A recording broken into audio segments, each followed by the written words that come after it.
Next up on the Cosmic News Network, First Contact with Joshua Pert. Good morning, Earthlings. Good. How you doing today? Good. How you doing today? Welcome Morning, to First Earthlings. Contact How you doing today? Radio. Welcome to First Contact Radio. To talk about all these things I'm talking about is because in life, everything is energy. Every single thing that's out there. Yo, it's First Contact with Joshua Poet. He's the man on the mic, just in case you didn't know it. Covering news from all around the globe, from the weather and space to UFOs. He'll talk politics and make you open your eyes. Conspiracy theories and government lies. He'll dig it all up and try to find the proof. Cause it's time to demand the truth. It's time. First Contact Radio. We have arrived. First Contact Radio. It's time. First Contact Radio. We have arrived. First Contact Radio. It's time. First Contact Radio. It's time to demand First the Contact truth. Radio. We have arrived. Good morning, Earthlings. Welcome back to First Contact Radio. We've made it to the middle of the week, Wednesday. It's Hump Day. That's right. Somewhere out there, the camels are, you've seen the commercial. I think it's funny. Okay. All right. Today is the 25th of March, 2015, according to the Gregorian calendar. However, on the Jewish calendar, it's 5,775. So today we see a moon sign in Gemini. Our sun sign is the same in Aries. So Aries, as we know, is charging forward, the pioneer, first sign of the zodiac. Gemini, third sign of the zodiac. Gemini is all about communication, relationships, choices we make. Tarot card is the Lovers, which is all about the discernment we use when we decide or make choices in life. So as we go through here, we look at the different aspects today we're dealing with. We had an aspect not too long ago between Gemini, our communication, relationship, and expansion. Things are expanding outward, and therefore we are finding the need to expand our communication along with it. As it gets to noon, unexpected changes get thrown into the mix as well. Just actually about 12:30 p.m. Pacific time when we have surprises, some things that maybe we weren't really counting on jumping into our communication. It's a sextile, which means there's good positive energy amongst the two of these planets here and signs, so there's an opportunity for growth as always. Later in the afternoon, 2:25 p.m., our sun and Saturn are going to be in trine. Saturn is the planet that wants to get us to focus and discipline our energy. We're focusing that Saturn energy, the energy of Aries. Therefore, the Aryan energy that we're looking to focus is our sense of order, how we put things in order. Okay, remember the Emperor is the one who sets in order. He's the overseer of what's taking place. So that's very important that we focus so we can be more effective in the things we're overseeing. And then we have the healer, Chiron, wounded healer, later this evening, a little after 5, gets into the mix with Gemini. There's a lesson to learn, some sort of block that needs to be moved past. And tonight, Mercury is going to be in square with Gemini. Gemini, of course, and Mercury work together because they are both part of the same sign, planets and the sign that go together. If they're at square with each other, it means there's a lesson in our communication. So later, maybe you might have some sort of writer's block you need to get around, or communication issue that you need to find your way around. Just be patient with it. Just be patient. There's a lesson there, and as you learn to communicate and figure your way through it, everything will be okay. Here's our wheel for today. I'm going to keep putting this up every day because I think this is very helpful. So see how everything's revolving. All our planets in Aries, our moon sign right here, so we can see how it's moving along. All right. Today on the Jewish calendar, I told you it's year 5775.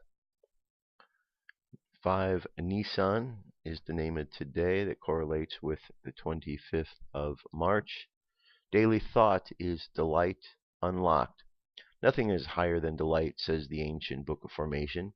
All of our desires and musings, our every thought, word, and all we do all emerge from our sense of pleasure, our obsessive persistence for the most elegant and the most delightful. So too with God's creation, the essence of each thing, from the tiny action to the distant galaxy, from the majesty of the mountain peak to the depths of the human heart, is the Creator's delight in this thing as it plays its tune within the entire symphony of parts. Hidden in the Torah is the key to that delight, the secrets to unlock the purpose and the place of each thing. Use something for its purpose, direct it to its seat in the orchestra, and the brilliant glow of the Creator's delight is redeemed. Current moon phase is a waxing moon, 33% of the way full, making its way up to the full moon. Planetary K-index is 590.3 kilometers per second. We are unsettled at the moment with a 4. So you can see we keep going back and forth. We're not completely back down to a completely calm state ever since, probably the beginning of last week. So we've been feeling this energy intensified for a little bit now. Big hole on the bottom, but nothing directly facing our way. Nothing really opening up here in the middle either. M-class flare possibility stays at 25. X-class at 1. Geomagnetic storm activity low, 15% in the mid-latitudes. 15, as high as 20% in the high latitudes, but it all seems to be steadying off as we speak. And last, look well to the left of the moon this evening for Betelgeuse in the top of declining Orion. Look lower right to the moon for similarly colored Aldebaran, not quite as bright in Taurus. And that's our cosmic weather. That's what we're dealing with today. So as you go out and about into the world, dress accordingly, prepare accordingly, be ready to deal with all of the energy that is taking place. UFO news is up next. Let's get to it.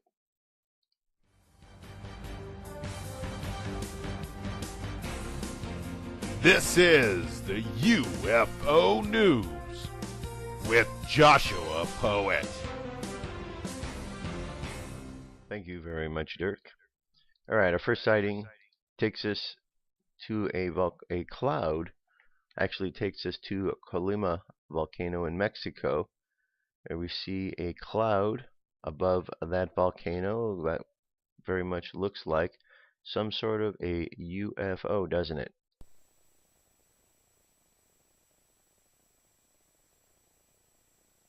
Port says, I was looking at the live cam and caught this UFO cloud over the volcano. It's sitting there, not moving, while the clouds behind it move fast to the right. Very cool, very mysterious as it sits over the volcano mouth. Take a look at it now. Click the live cam to see it. Okay. Very interesting indeed. Good shot, good capture. And again, here's the link to the live webcam so you can watch it yourself. Let's see if it's still there live. Here's the live cam, and nope, not at the moment live. Okay, here we have another cloud. This time, this was above New Jersey, and it goes back to the beginning of the year. Something taking place there up in the cloud, you think? This is another case of UFO pushing down into the cloud from above. The UFO looks triangular in shape, but its propulsion pushes out and creates a circle around it. Below are 2 football-sized black orbs, drone scouts, to get closer views. I looked up to the sky, saw this weird hole in the clouds. I was driving to our local waste center when I looked up in the sky and saw this weird hole in the clouds. It was what looked like a perfect circle. I got it in my car, took a picture of it with my iPhone. I had been a pilot for over 35 years and I'd never seen anything like it before. I did not see 2 black objects below the cloud until I got home and enlarged the picture on my computer. I downloaded the picture to the Weather Channel thinking some expert would comment on it, and then when I went back to check a few days later, they removed the picture from their site. Well, yes, you didn't. I guess you hit a nerve when you sent that in. They didn't even want to comment. Next up, this is unknown lights hover over Kolomna, Russia. Interesting video of unknown bright lights hovering in the sky above Kolomna, an ancient city near Oblast, filmed Monday the 23rd. 11-minute, 54-second video. But I'm not going to go through the whole 11 minutes here. I shall zip through it. There we go. There is our object in question. Pretty good size object indeed. Indeed. Okay. Very good. I'm going to move on from here. UFO activity over Rio de Janeiro, Brazil. This interesting video of a bright unidentified flying object across the night sky above Rio de Janeiro. What do you think this is? This happened on March 24th. 5-minute, 29-second video. Bright lights just like the one we saw over Russia. And not your normal grouping of lights either.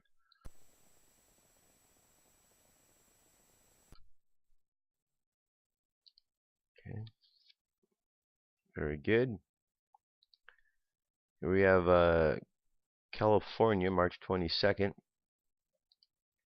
New interesting footage over. That's all we have. Just this image here over California.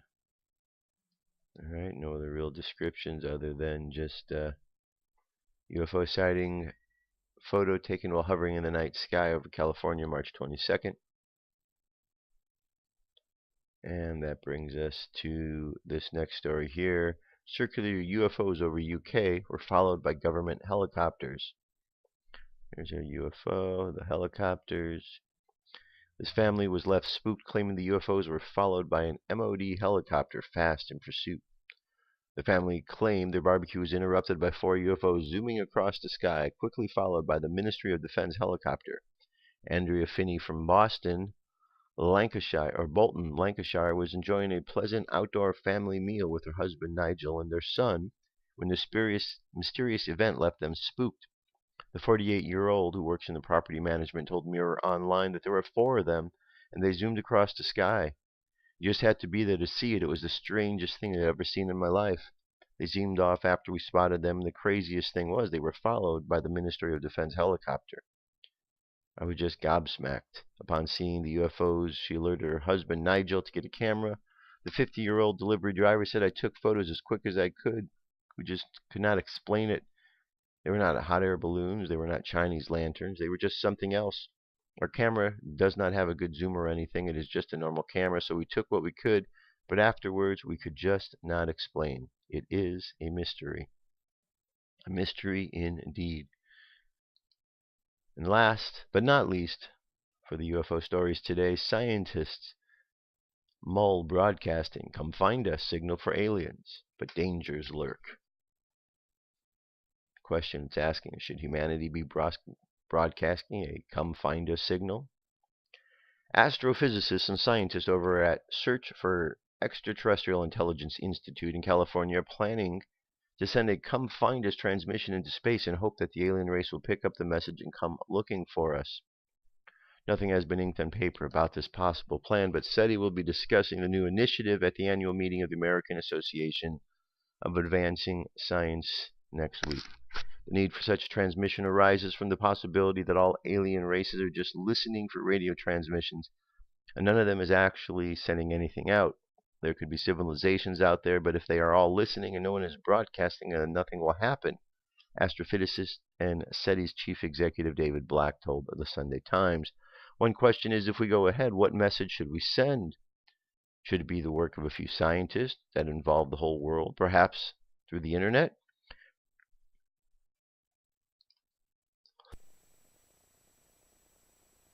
For half a century, SETI has been searching for something that we ourselves do not produce. Deliberate transmissions toward distant worlds. Director of Interstellar Message Composition at the SETI Institute, Douglas Vatkoch, said, if the project does get a green signal, the message will be sent to the planets within the radius of 20 light years from Earth. One of the major questions that needs to be answered is how much information will be sent out. Scientists will be considering sending the entire Wikipedia to help aliens understand human life. This will be one of the talking points in the upcoming discussion. As with any new proposal, scientists have grouped themselves into two camps, those who are in favor of such transmission and those who are not. Prominent among them is Stephen Hawking, who's been advocating against calling aliens as he believes that they would be a bad idea. Hawking, in the 2010 documentary, said if aliens visit us, the outcome would be much as Columbus landed on America, which didn't turn out well for the Native Americans. U.S. scientist and consultant David Brin has warned that contact with aliens will transform human destiny and that it should be the only conducted if the entire world is on board. Few other harmful scenarios envisaged by scientists include the possibility of humans contracting new diseases, risk of enslavement, environmental damage, risk to human biological makeup, and other things. Okay. So, I have a thought on this. Let's go with David Black. You know, sometimes when I hear the stories of what's going on with SETI, I just have to wonder, is anybody at SETI truly paying attention? Are you guys paying attention out there? David Black, I'm talking to you. Are you guys paying attention? I mean, I know you guys are searching for extraterrestrial life out there, and I know that you are sending messages deep in space, but are you not paying attention that there are extraterrestrial ships here in the vicinity of Earth quite frequently? So perhaps instead of searching your messages out there, telling them that we're here, perhaps you might want to reconsider your hypothesis that maybe they are already here. For example, if you left your house and if I kept calling your house and was calling the phone at your house and you didn't answer, I might try looking for you elsewhere, maybe try calling your cell phone. Okay, so we see the ships here. They're obviously not back at their homes. They're obviously here in this vicinity. I'm not trying to be a smartass or anything. I'm just saying maybe you guys haven't thought of this because you keep looking and wanting to send messages out there when it's very evident from the sightings every day the spaceships are here. There's many different races that are apparently around us by the various ships we see. So just a thought, David, maybe you might want to look a little bit closer. Maybe you might have a different sort of result if you start looking closer rather than trying to send things so far away. Just my 2 cents. Anyway, that is our UFO news for today. I'm going to jump away for just a few moments. What song do we have for today? How about, well, let's go with the Great Spirit one. That's always a good song. Let's do this one here. I'll be back. Come into our circle, Great Spirit. Fill our souls with peace.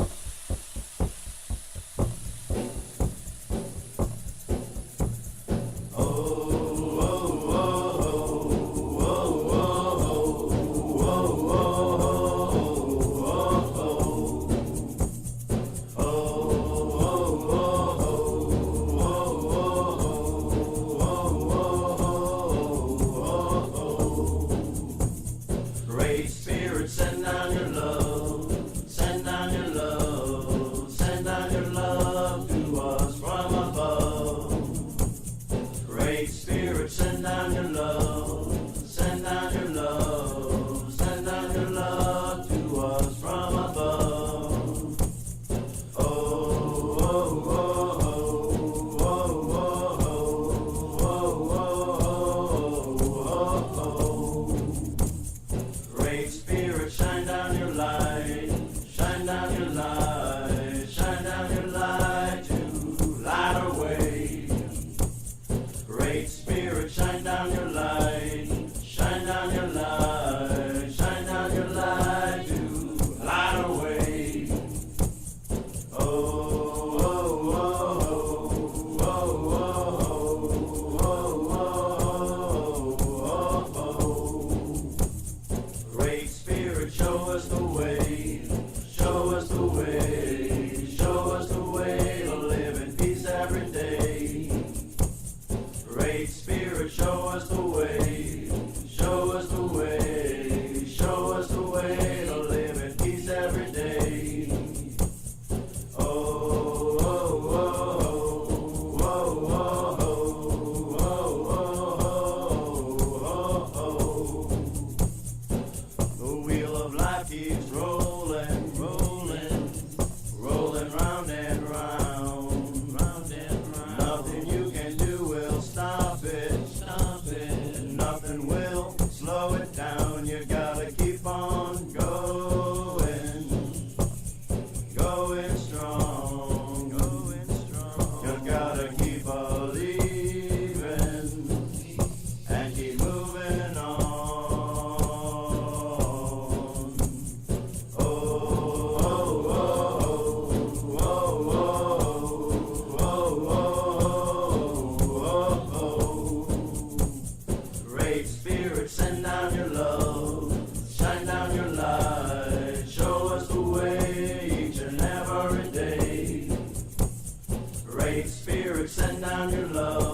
Shine down your light, show us the way each and every day.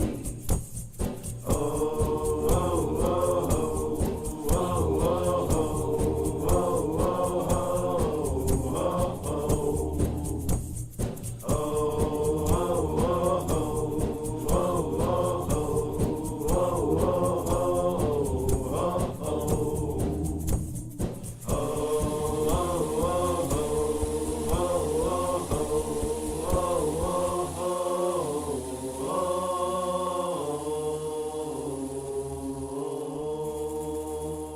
Alrighty. Great Spirit. Great Spirit, send down your love. Alright, the last couple days I have been talking about the Tree of Life, and then I got into tarot. I'm going to continue on with this train of thought. I want to kind of move things along because I want you to really understand this symbol. And if I break it down little chunks every day like I've been doing, that makes it easy to grasp. So on the first day, I talked about the classrooms, what the classrooms were about, talked about how you have 3 pillars, and the whole idea is you want to balance yourself out, so whatever you do, we're always looking to get back to the middle pillar. Yesterday, I talked about the cards, or the paths between the classrooms, and also the placement of the tarot cards within the classrooms themselves. So we have the numbers 1 through 10, as well as the court cards inside all of the classrooms, and the paths are the major arcana. Today, I want to evolve into the process of numerology, because that is the next process along the way. Because what is included with each one of these sephira is a number. What's included with each one of the major arcana is a number. Numbers themselves all have the same meaning. So when we look at the number 1, it means the same thing. But it doesn't matter what the system is. No, number 1s always mean the same thing. Same with number 2 and number 3 and number 4. So the whole concept with numerology or gematria is that we look at numbers and we can gain meanings from them by the groupings of numbers together. So if we look at a number 1, for example, 1 has a particular meaning. When we add that number with other numbers, we come up with other number values, and that way we can look at the meaning of something as well. So with numbers, we can apply them to names, where we can take a name and every letter has a number value. We can assign those number values to each letter, add up those numbers, and therefore we get a number for that particular name. We can do the same thing with dates. We can do it with our date of birth. We're putting the numbers together, on and on. It depends how you want to use numerology and gematria in your life. You can use it for every little thing. You can use it as guideposts along the way. Remember, all of these sciences are simply guideposts. We drive down the road every day. We travel down the road, and we see signs, stop signs. We see signs that give us directions when we're driving down the freeways, the highways, and the byways of life. We have all sorts of instructional signs all over the place, and that's what these are. They're just various guideposts and signs. You don't give your power up to them. You just look at them to see and understand where you are at that given point in time. So let's start off here. We've got the numbers 1, 2, 3, 4, 5, 6, 7, 8, 9, 10. Now, if you recall, I read this thing called the pattern on the trestle board. The pattern on the trestle board is one way that we can definitely relate to all of these numbers, because it helps us to understand what these numbers are about. But we can also look at them in other ways. Number 1 is about unity. We can see the unity where it is. It's in the crown. Number 2 is a number about wisdom, or it's a number that's also known as a number of challenge, because the number 2 is where the number 1 separates itself. Number 1 pulls itself apart. Now there's 2 halves. Those 2 halves become a whole in and of themselves. When these 2 interact, they create a third. And this third is a number of creativity, because it came about through a creative process of the 1 and 2. Because when you take the 1, you split it apart, now you have to have balance, so there's a challenge in the 2. When you get the third one in there, you have a new set of balance that's coming into play. You've got the triangle shape that is made with the process of 3. From the 3, you move things out to the number 4. Now you have a number of order.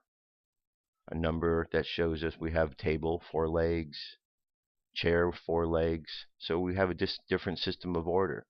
We expand out to 5, and now we have a number of uncertainty.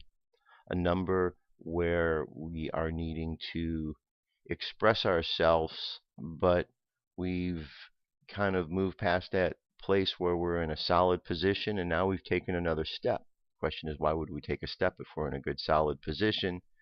That's where the uncertainty comes in, the number 5, because now we're expanding out what we know. We're continually expanding. And what's nice about numbers is when you go from one number to the next, you're not losing the value of the number before it. You're just increasing the value, adding to what that meaning was. So whereas the number 1 is focus, number 2 is double focus. But that double focus results in a different type of attention, because when you split the number 1 and 2, now each one has to focus on how to balance itself out with the other that was just created. Okay, so 7, and we can relate them all to here. 6 is a number of beauty, right in the center. It's a number of equilibrium and balance.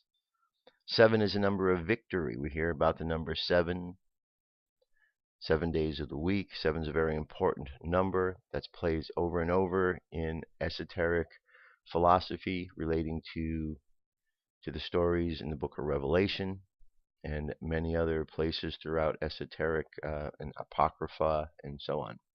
8 is a number of splendor here. 8 we know is a number of reciprocal energy or infinity. 8 is a number that deals with material abundance. 9 is a number of foundation. 9 is the last single number. 10 is the number of beginning the next realm, because you have the new set of numbers, 2 numbers, 1 and 0. And so we go back again. So if we look at numbers, they can be very important to us. I brought up here a chart. This is a page here, crystallinks.com, which discusses different types of numerology. Thought it would be helpful to have some of these different definitions, because it's always important to learn as much as you can about all these different subjects. Just learn different ways people view them. It says numerology is any of many systems, traditions, or beliefs in a mythical or esoteric relationship between numbers and physical objects or living things. Numerology and numerological divination were popular among early mathematicians such as Pythagoras, but are no longer considered part of mathematics and are regarded as pseudo-mathematics by modern scientists. This is similar to the historical relationships between astrology and astronomy, between alchemy and chemistry, mathematics and numbers to help define the alchemy of time and consciousness. Many alchemical theories were closely related to numerology. Persian alchemist Yat-Habit-Hayan, inventor of the many chemical processes still used today, framed the experiments in the elaborate numerology based on the names of substances in the Arabic languages. Today, numerology is often associated with the occult alongside tarot, palmistry, and other divinatory arts. The term can be used for those who, in the view of some viewers, place excess faith in number patterns, even if those people don't practice traditional numerology. For example, in his 1997 book, Numerology, or What Pythagoras Wrought, mathematician Underwood Dudley uses the term to discuss practitioners of the Elliott wave principle of stock market analysis. Current numerology is used to predict the future and better understand human behavior patterns. Reality is a consciousness, simulation matrix, hologram, program created by numeric patterns that repeat in time. These numbers are universal language that help one to determine the patterns and projections of what is occurring in the many levels of awareness and what we experience consciously. All right, and then we have a few, little bit of info if you want to know the history of this numerology, and so on and so forth. Okay, but I'm going to go back here. I'm going to leave that for you. Let's look at Pythagorean numerology. This is one that's quite popular. The Greek philosopher Pythagoras was never actually involved in numerology systems known nowadays. Shortly after 600 BCE, he founded the first university and developed his theory of numbers. These numbers are the basis of all natural law today and are a foundation for the occult science of numerology. Pythagoras was actually a philosopher who contributed with the concept of numbers as symbols rather than mere numbers. He determined that everything progressed in predictable cycles and assumed a relationship with respect to the alphabet. For example, the Sumerian idea that letters, gods, and goddesses were assigned numbers relative to their station. Pythagoras determined that everything progressed in predictable cycles and assumed a relationship with respect to the alphabet. For example, to the Sumerians, the letters, gods, and numbers were assigned numbers relative to their station.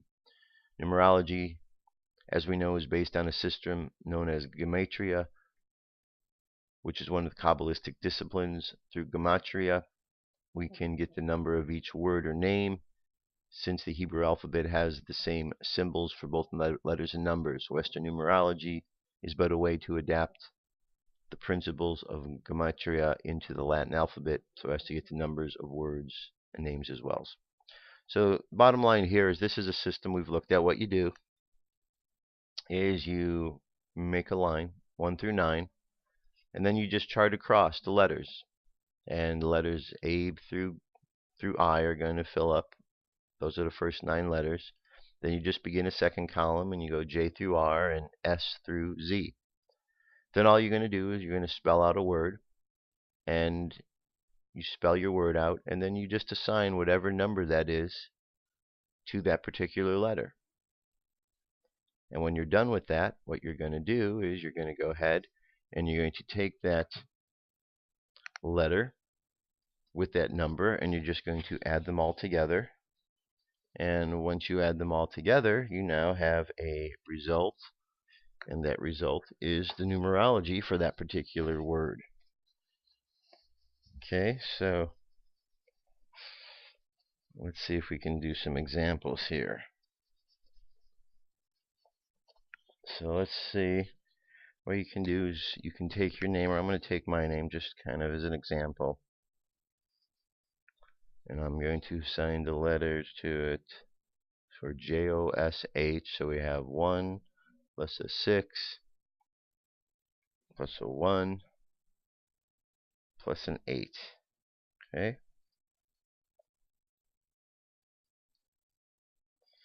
So it looks like this.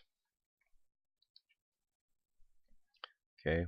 We've got the 1 plus the 6 plus the 1 plus the 8. You add them all together, that adds up to a 16. 1 plus 6 is 7. So the numerology for Josh, according to this system, is a 7. Okay, so then once we know what the numerology is, then we just look at what the understanding of the number 7 is. 7, we go back, and in this particular here, we relate it to victory. We relate it to the number of mysticism. We relate it to a number that means accomplishment and rest, because we know the story. Even if we don't accept the story of the 7 days of creation as actually happened in 7 days, we can still look at them as an allegory for a process where when you reach the number 7, there's a particular event or resting point that occurs. Okay? You have other systems of looking at numerology. You have a Chaldean numerology system. It's a little bit different. Instead of going to 9, it only goes to 8. So you would basically do the same thing. You just assign the numbers in the same way. Here's a Gematria Calculator. The Hebrew alphabet is a little different.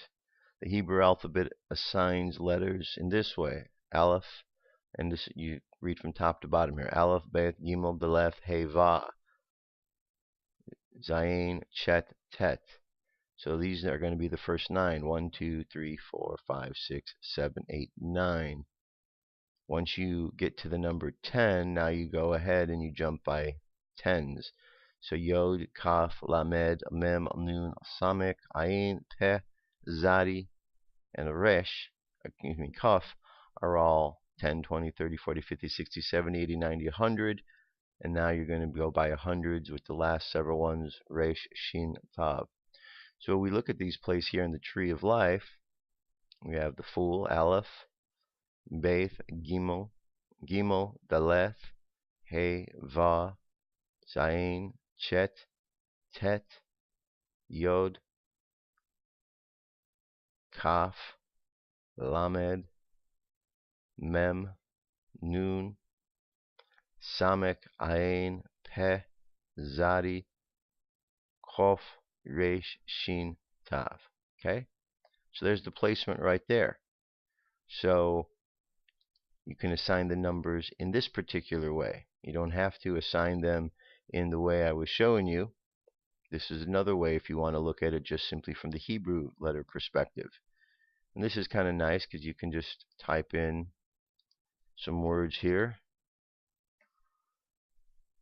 Or not type in, but you put in here these particular characters. So we see Aleph is 1.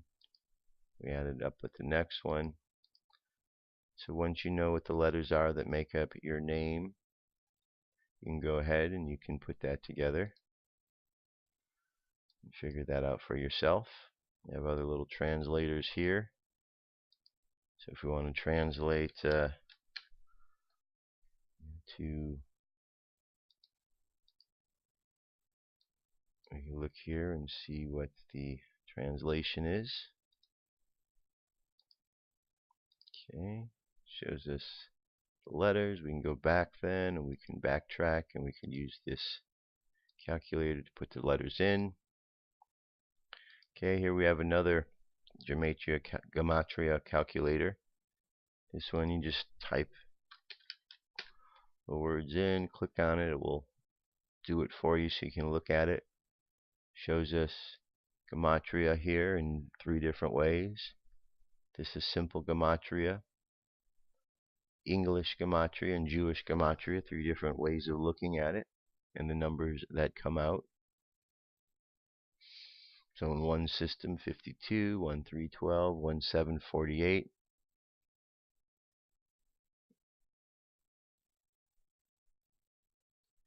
Okay. So it just depends on which system you want to use, but there's all different ways of looking at things. And here, I'm bringing us back to this chart that I showed you the other day because this is a pretty complete chart that shows you the various numbers. There's 2 sets of numbers you're going to notice. This set of numbers here, going down, is the set of numbers in the order in which the cards are laid out. Okay, in their order. So you have the Fool first. The Fool is first with the 0 because before you get to everything, the whole idea is everything around here is the 0, the nothingness, the no thing, the emptiness. So before it even manifests, it's the 0, and then you get into the 1, the first card. So as we go down, we've got 1 through 21 in order. But if we look at the gematria of the cards, the Fool, even though it's the 0 for the tarot, the correspondence to the Hebrew letter, it's actually 1, Aleph. Aleph equals 1. 2, 3, we could see we go down to 9, then we jump 10, 20, 30. This is what I was just showing you before. So this is that Hebrew letter system. So we've got various ways of looking at the numbers. Okay, so basically what we're going to do with any of these particular systems is we're simply going to look at the groupings of numbers and see how we can understand the deeper meanings of things. You might want to take a word and you might want to try to play with that word in a couple of different numerological systems. The beauty is that it doesn't matter what the system is. When you reduce numbers down to single numbers, 1 through 9 are all the same. It's the same meanings over and over and over. And I don't care if you're doing the I Ching, or if you're doing Kabbalah, or Tarot, or astrology, or anything else out there. Ones are ones, twos are twos, threes are threes, fours are fours, and so on. And that's the beauty of it, because then we can begin to understand. So try this today. When you're walking through the world, just look at everything around you and just imagine that if instead of seeing it as you're seeing it, if you saw it as a series of numbers, what that might look like. And start to play with the idea that numbers are a part of everything, that one of the languages of life itself is the numeric language. And so when we apply numbers into things, we find ourselves understanding a bit more of what's going on, because you can see here, numbers are very much a part of it. So I hope I wasn't too vague in what I was saying today. I mean, it's a pretty basic science. I just wanted to show you various ways to look at things. But now you understand that we have 10 classrooms. Each classroom has a particular meaning of what it's about. There's 10 numbers assigned to each one of these classrooms. The numbers stand on their own, but they also apply to what is being learned in that classroom. You have 22 paths between these classrooms, which are connected with the 22 letters of the Hebrew alphabet. Each one of the Hebrew letters does have a numeric value to it. Therefore, there's a numeric value assigned to each one of these as well. You have 3 pillars, 2 extremes, and 1 right in the middle. The whole idea is always looking to find a way back to that middle pillar. So no matter where we go, we follow the path back. So we could always follow the numbers. We could always follow the meanings. And whether the meanings precede the numbers or the numbers precede the meanings, it's kind of like what came first, the chicken or the egg. They're all working together. And the one other aspect that's in here is color, because the colors are very significant as well. And so when we think about these different colors in their positions, we begin to understand each color has a particular meaning. Red is the color of initiation, passion. Orange gets into the emotions. Yellow into the intellect. Green into the heart. Blue into our communication. Indigo into that seeing through the spiritual realms. And finally, violet is that area that's allowing and bringing in that bright white light. They all connect to the chakras as well. So everything connects. Everything connects. We can see all the colors right here. So with this system of the tree of life now, this should be the good wrap up here. If you follow this table of correspondences, you have everything you need to help you understand that symbol of the names, of the colors, of the letters, of the musical notes, of the meaning, the gematria, the astrology, and finally the chemistry of each and every one of these. It's not brain surgery. There's just a lot of information that's there, and you put it all together. It really will help you. So just play with the numbers as you go through the course of the day. Look at the numbers. Look at your name. Apply the different systems. Use the systems. Here's another way in which you can apply the numbers as well. Okay, here's a system just like you saw, 1 through 9, and you assign the letters accordingly. Another way you could do it is you can just assign the numbers 1 through 26, and there's going to be 26 letters which associated with that, so you can try your numerology this way. Spell out your name, assign the letters to it, or the numbers to it, and then add them all up. And remember, with all of these systems, you're always looking to reduce things down to a lower number. So whatever numbers you get, continue to add them together until you have only one number. And when you get that one number, you just relate them to the numbers 1 through 9 or 1 through 10.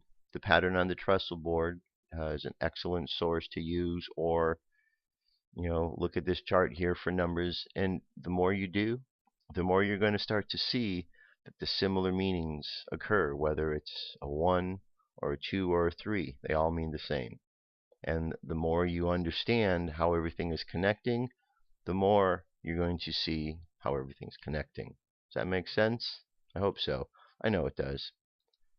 It's not a difficult process, and so that's why sometimes getting into the discussion of it, try to find more to say about it, but there isn't more. There's just simplicity. Simplicity indeed. All right, here's an article that says we are all one from the Native American perspective. I highly agree with that. We are all one, we are all one, we are all one. Love each other, play at ease, laugh and have fun. Floyd, Red Crow Westerman, Orin Lyons, Russell Means, Native American words of wisdom, and our link to all life and the future of our planet. The driving point in this video is the story of the tree. If you cut down the tree, you're also affecting everything that relied upon that tree, such as herbs and plants that grow near specific trees, and any animal or bird that existed in that particular tree. You're also depleting the regenerative ability for that tree to purify out air. Just one single tree connects so many living things in the forest, as they are all related in interplay with one another. We are all one child spinning through the mother sky. That's a saying from the Shawnee tribe. As a society, we have lost that connection to nature and how it interacts with every form of life. We have brought into ego, materialism, and greed at the expense of depleting our resources and subsequently killing that which keeps us alive. Floyd, Red Crow Westerman, said we are all from earth, and when earth, water, the atmosphere is corrupted, then it will create its own reaction. Mother is reacting. The following quote is an excerpt from Last Cry, Native American Prophecies and Tales of the End Times. Aho mitiakoyosion means in Lakota we are all one, not just all with one with a part, but with the whole.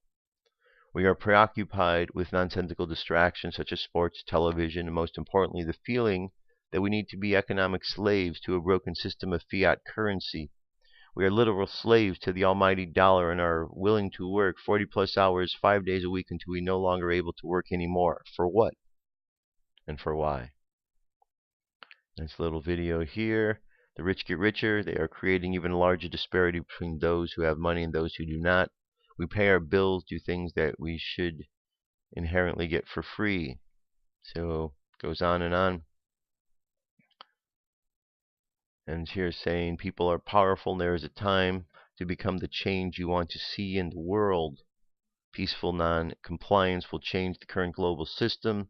Ideas such as Ubuntu and the Venus Project will transform the world into proverbial golden age.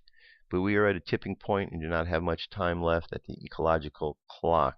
Like Orin Lyons said, every day that you don't do what is right is a day that you've lost an option, and you're losing your options every day. And we have a nice little 10-minute film all about it as well. But it's very important, this idea of oneness. We are all one. We're all one down here. But this idea becomes corrupted because politicians want to come in and convince us that oneness means that we're all one with one political party or we're one with one agenda or an idea. And it's none of that. They try to deceive you. They try to deceive you with their lies and their pitchfork tongues, but we don't have to buy their lies. Look, the oneness comes because we are all one under Great Spirit, with Great Spirit. We're all one as members of life. That's where that oneness comes from. As far as what's going on here with humanity, that's a whole different story. Their oneness and the oneness of life are two different things. So reach for the higher oneness, the oneness with the Creator, and we'll find ourselves much more satisfied than if we just get in sync with the oneness of what any particular government or agency is doing. All right, that brings us to our channeled message today, Mary Magdalene.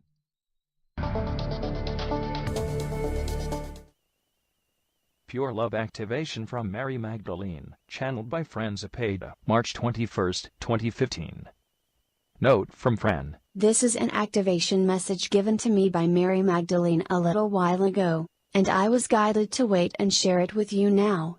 This message also inspired a meditation, activation MP3 that I offer on my website, to deepen and enhance the experience and effect of the activation. Enjoy. Mary Magdalene. Greetings, it is I, Mary Magdalene, infiltrating your very being with pure soft love energy, expanding throughout your cells and incorporating your whole being.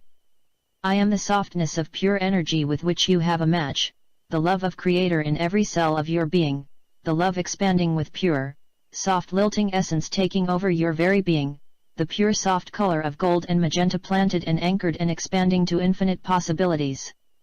Feel it now as I incorporate your very infinite essence with love energy that is so pure and complete that you feel it with every cell, every molecule of every cell, and every atom, and on, ad infinitum, to the smallest particle of your being, in that it absorbs all impurities, and with alchemic precision, dispels and transmutes all impurities into the pure soft love that you are, by just your intention to absorb and welcome the impurities into your very essence, as it simultaneously transmutes to the divine essence that you are.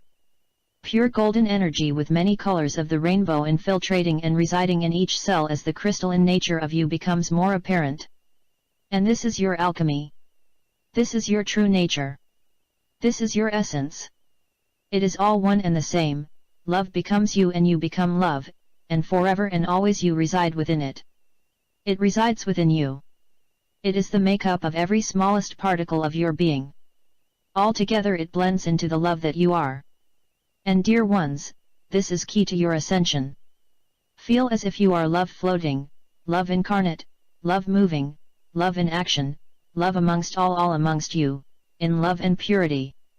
The essence of your being is the essence of all as you welcome the pure soft energy to be at the core of every word, every thought, every action, everything you observe, and everything you think and do, everything that you are. Now and always.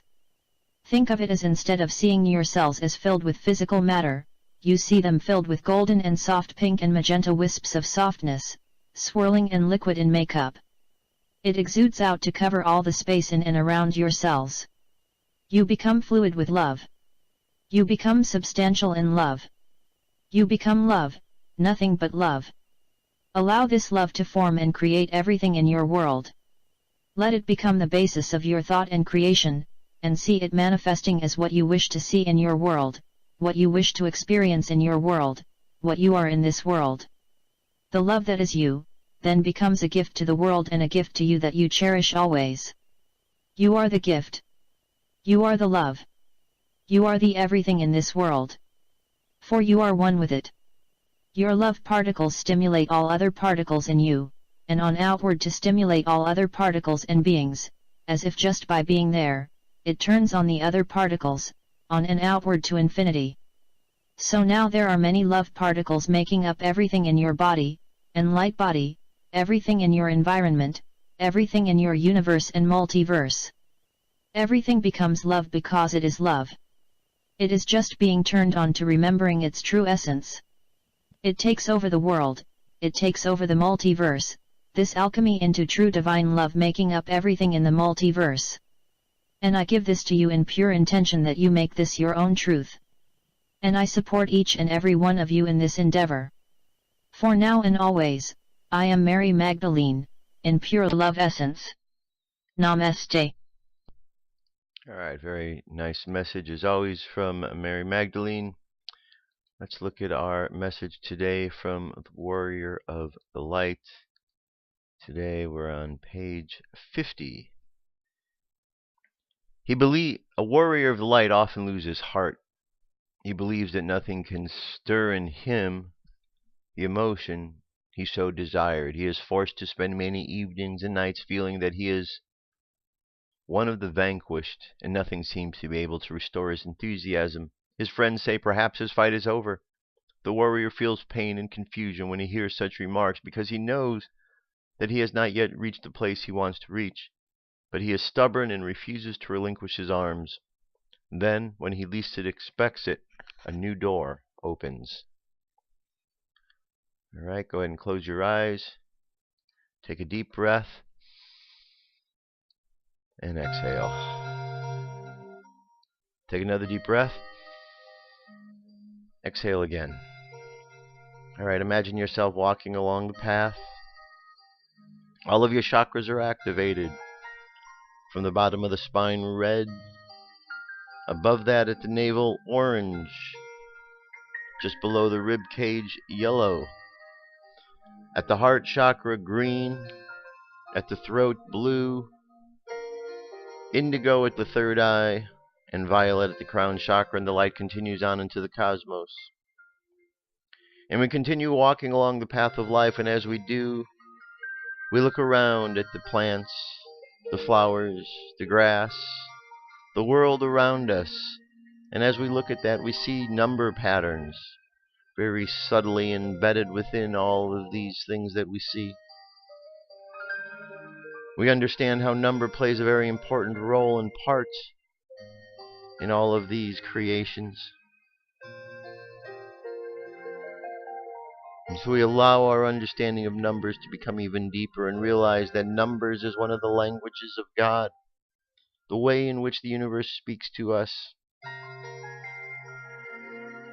So we contemplate the ideas of the numbers 1, 2, 3, 4, 5, 6, 7, 8, and 9.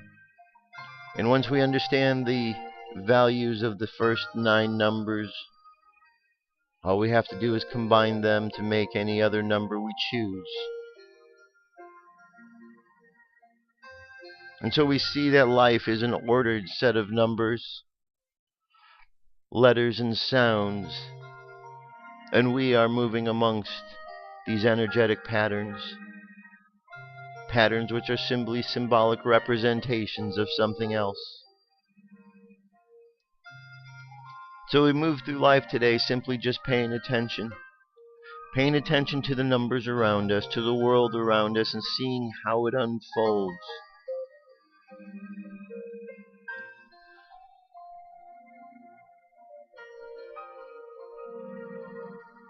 So let the subconscious mind continue on the journey of exploring the world, observing the world, and let's bring the conscious mind back to the present moment on the count of 3. 3 coming back to the present moment filled with confidence. 2 coming back to the present moment filled with faith. And 1 coming back to the present moment happy, healthy, and whole. Happy, healthy, and whole. Take another deep breath. Exhale, and open your eyes. That's it, my friends. That's our show for today. Thank you for being here. I hope over the last 3 days you've gotten a grasp of this tree of life system. It's not all that complicated. And when we look at it over and over and we just see the different aspects to it, it all begins to make a lot of sense because everything's related. That's the beauty of it. So it's not like you have to learn something new. You simply learn one system, and then you look at another way in which to read that information. And after we see the many ways, we start to realize the synchronicities, the commonness, and the ways that we understand things are a lot simpler than what we originally are told. That's it. That's the info for today. I'll be back tomorrow. Have an awesome day. I love you. Keep loving each other, and I'll talk to you soon. Peace. I'm out of here.